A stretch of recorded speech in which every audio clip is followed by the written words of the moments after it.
Good afternoon on what is a cool, bright and sunny day. It is Saturday the 20th of April and I'm in the reading Nook with a nice hot cup of tea and parcel to my box. So let's see what's in here.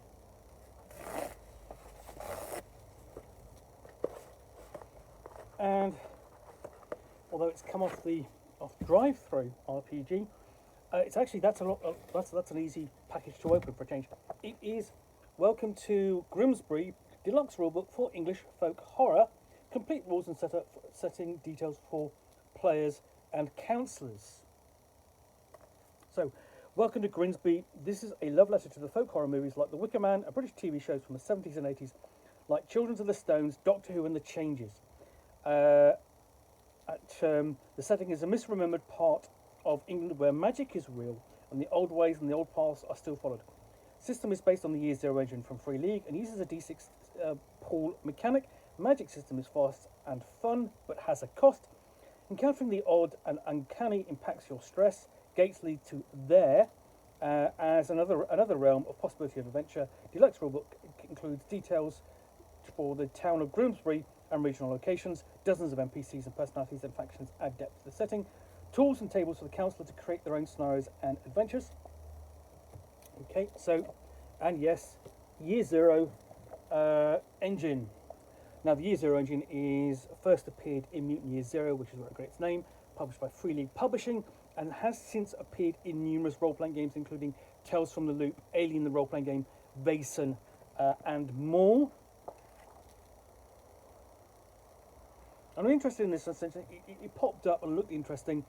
And I wanted to know more, and it sort of like was only available as sort of like PDF. I'm waiting for it to be in print. So we have credits and content page, an introduction to the rule book, and a description of Grimsby in a nutshell. And we'll quickly start off with, we'll leap into things with character creation, and that nicely sort of organises, here's what you need to do, got a table there below of determine your age and points, to assign, ability scores, character archetypes.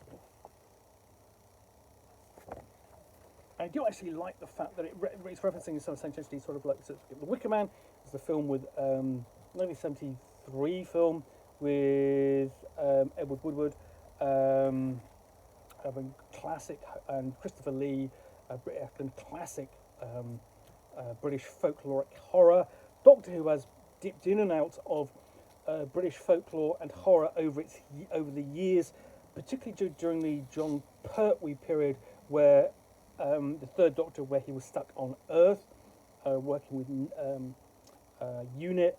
And then The Changes. The Changes is a mid-70s television series for children in which all of the adults suddenly issue a technology and go around destroying it, and it's bloody scary, because when I was watching it when I was 10 or 8, it scared the proverbial out of me.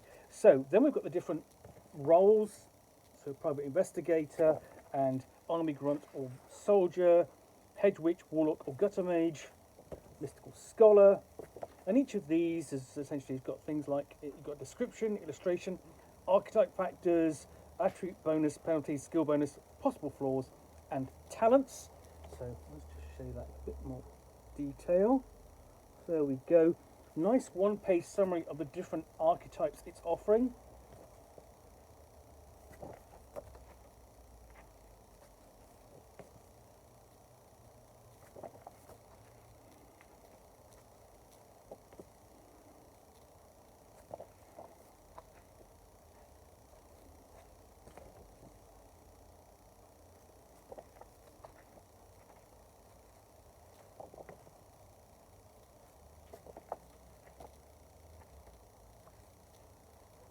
The interesting thing is this kind of covers quite a range of sort of like a period, really. So let's have a look. This then, just trying to get across some of this kind of period caught in some of these images. It has a particular feel of it. So that looks kind of 60-ish, but and then the Commando there is sort of 70s, maybe late 70s, late 60s. That could be any time. It could be 30s, let alone 60s and 70s. That feels 50s, more like The Haunting on House Hill, The Haunting, and then Beatnik, Flower Child pulls it up to sort of like the late 60s, early 70s. That pulls it back down to sort of into the 50s, and so on. And that's just like a first impression. I don't think that's necessarily what he's aiming for. That feels kind of timeless. That is, basically 50s, so it's the 60s and 70s, and it's feel the protests. You've got table of gear, explanation of the skills, and so on. And it's listing skills actually quite really in a surprising fashion, because this is just a list of one skill. So this is fight, close quarters, what happens on failure, minor success, critical success, melee fights, skill, specialities. So that's very open. That's very open in terms of its presentation, because that's one skill, one page. Welcome to Grimsbury, and essentially because it's a year 0 role-playing game, is not going to have a lot of skills, but still, one page per skill.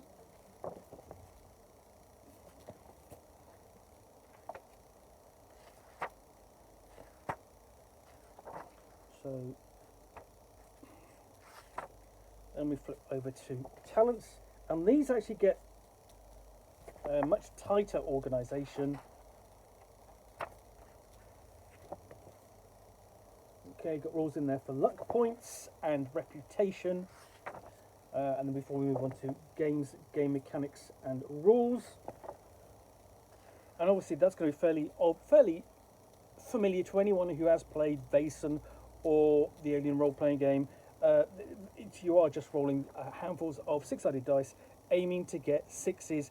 If you fail, you don't get enough, you re-roll any dice that weren't 6s or 1s, re-roll them, and if you roll 1s, you suffer stress. If you roll 6s, you succeed. So then we have section on magic, and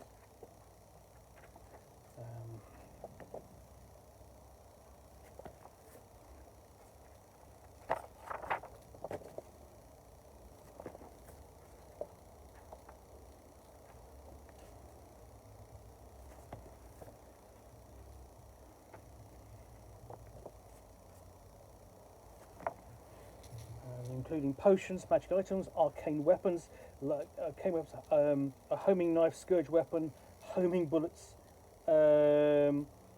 arcane books and tomes like French furniture antiquities of the 1800s, a book of hiding, I do like that, and then we have combat.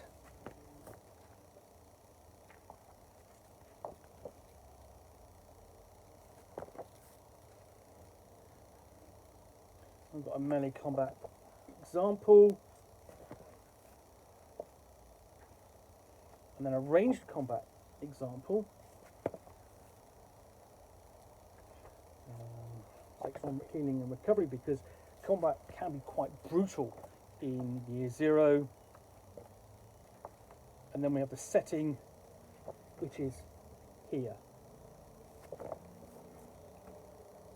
describing Grimsbury town, banks of the river.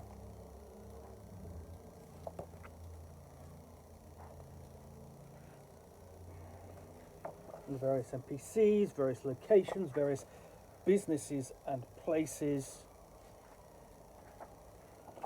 like the Wyvern Brewery,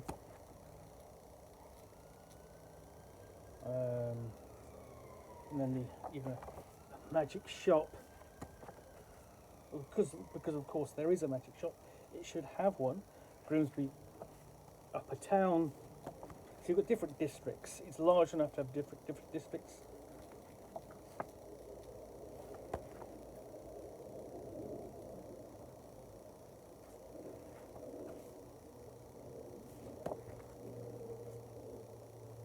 And then regional locations, we have walking paths,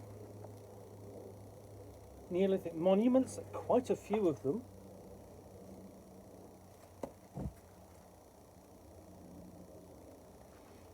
And archaeological sites to explore. Grimsbury Abbey, essentially, which is actually a boarding school because it's probably occupying the former site of an abbey. The Grimsbury facility, Britain's first nuclear power station.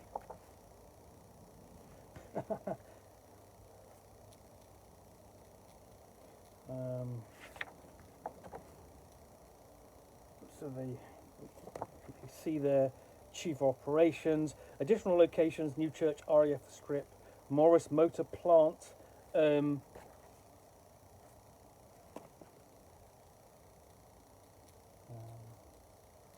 St Albans Convalescence Home. Oh, the Grimsbury Monitoring Station. And the setting there, which is the other place, the other realm of existence. It's a middle ground, a nexus, a routing point where many planes of existence come together.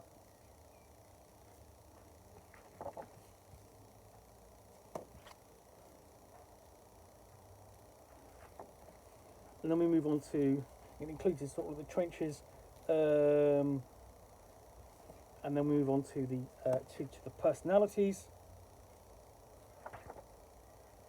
such as the witch punks are a local band practices in the basement of the toy shop. The four of them, 2 boys, 2 girls, and entourage, essentially play early punk rock. So it has kind of like an early 70s feel. So you've got all these different NPCs. So the personality, dispositions and interactions, societies and factions. Nice shot of the 70s front room. That's actually in the White Lodge, so yes, of course, yeah, perfect. But it's the Grimsbury Ramblers and the Druids, because you've got all those Neolithic monuments. Grimsbury newspapers.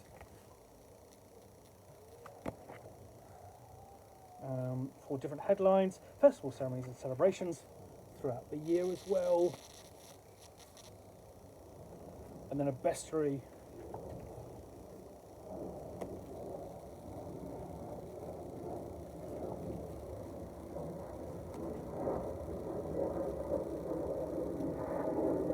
And undead spirits, and it's things in here, you know, essentially you have, you know, nixies if confronted, what happens then, story hooks in each case,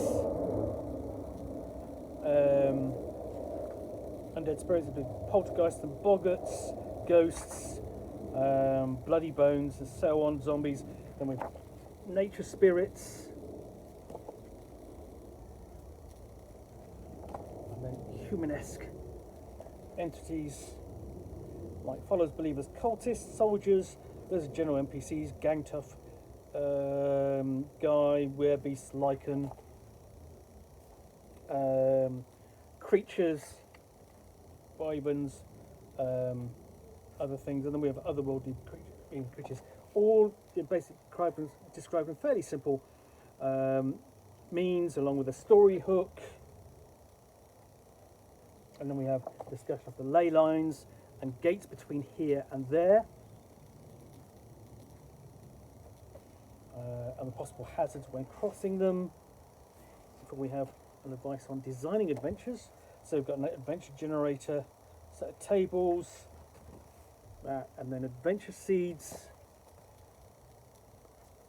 clue suggestions, random clue encounters for here,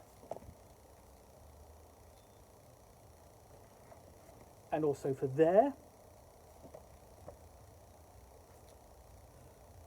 And then quick, kind of a fairly brief timeline for and touch points for the different eras, 1940s, 1950s, 60s and 70s, including all the way up to the 80s and 90s. Advice on playing the game,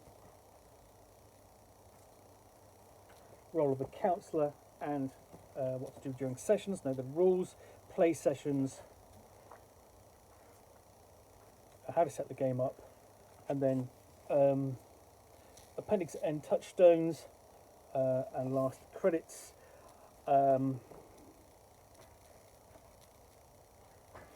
We have the index, and one of the things I was got a character sheet, and one of the things I was going to complain that was missing.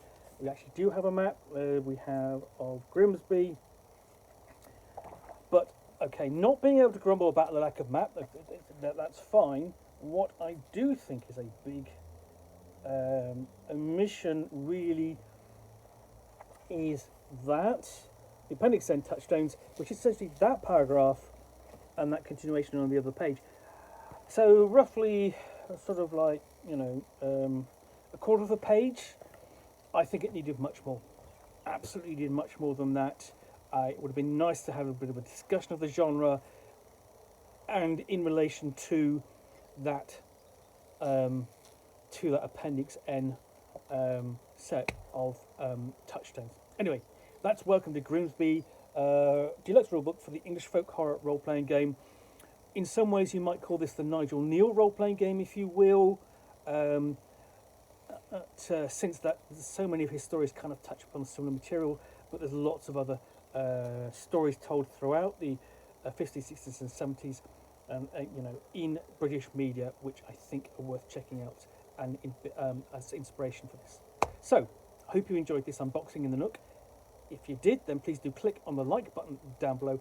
And of course, if you've got any comments or feedback, I do appreciate you taking the time to post those.